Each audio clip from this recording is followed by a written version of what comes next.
300 Series Multi-Mapping.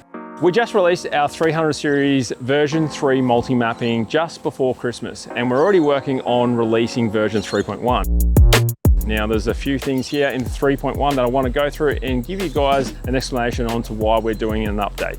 We are continually working on updates. As soon as we release a firmware, we're then working on how do we refine and make the next one better. And that is something that we get from feedback from you guys, from your messages, your emails, positive and negative. It's all very important to us because it allows us to understand more about these vehicles and what you guys want from them. So come with me and I'm going to show you the explanations around 3.1.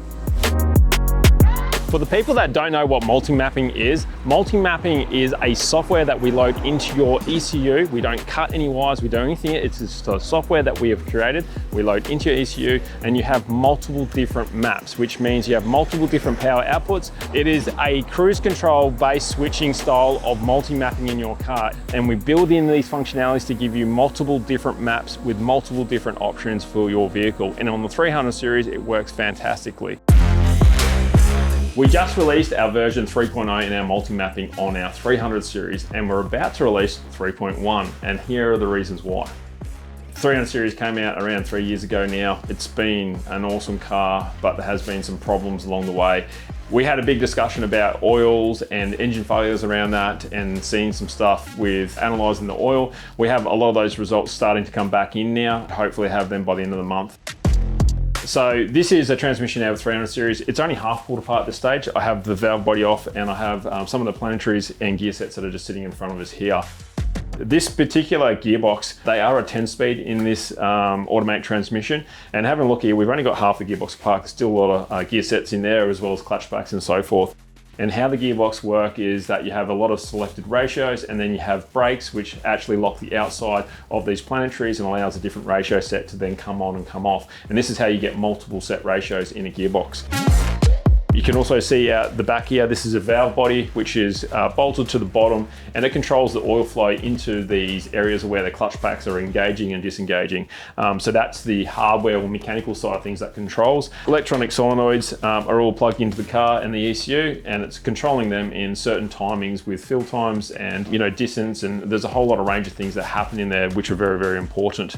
Also, when we talk about pressure in a gearbox, they run an oil pump. In this particular gearbox, it's an external oil pump and it's run off a chain, which is definitely a lot different to some of the other gearboxes out there.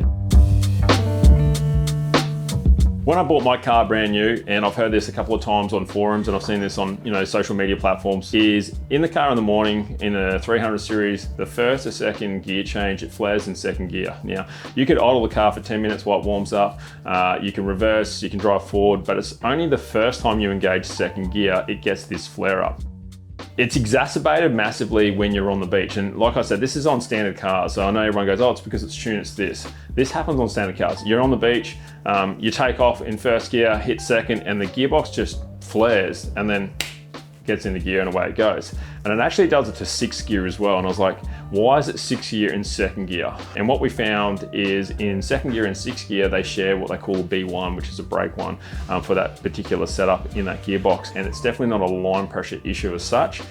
As we're going through, we found a bug in Toyota software to do with the transmission shifting in that point. Once we rectified that particular issue, guess what? Problem solved. No more flaring on the 2nd gear change and no more 6th gear flaring as well. So massively improved how the transmission operates in that particular car.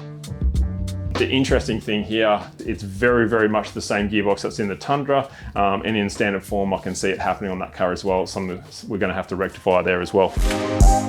The second thing with the version 3.1 that we wanted sorted was when you have the car lifted, you have big suspension on it, stuff on your roof, and you start to go around a roundabout, the car leans over because the center point of gravity has changed.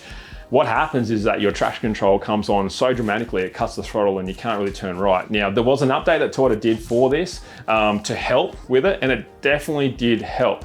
However, now we've got it to the point where it works where you can go around the roundabout and it doesn't cut your throttle. So that's coming out in version 3.1 as well. Other than that, we're still refining and working on it always. If you guys have anything that is bugging you or you would like us to look out to do with your 300 series, please by all means put it in the comments or even give us an email or a message. We'd love to hear your feedback in what you think needs to be changed in the car. Okay, so if you own a 300 series and you have the version 3.0 multi-mapping, look at our socials and we will have an update release for the 3.1 that will come out shortly. You guys then can get in contact with our guys at the front, that's what they're there for, and they can direct you on to how to do that. Also, we have some exciting new products coming out for the 300 series. We have our release of our intake pipe and our sump.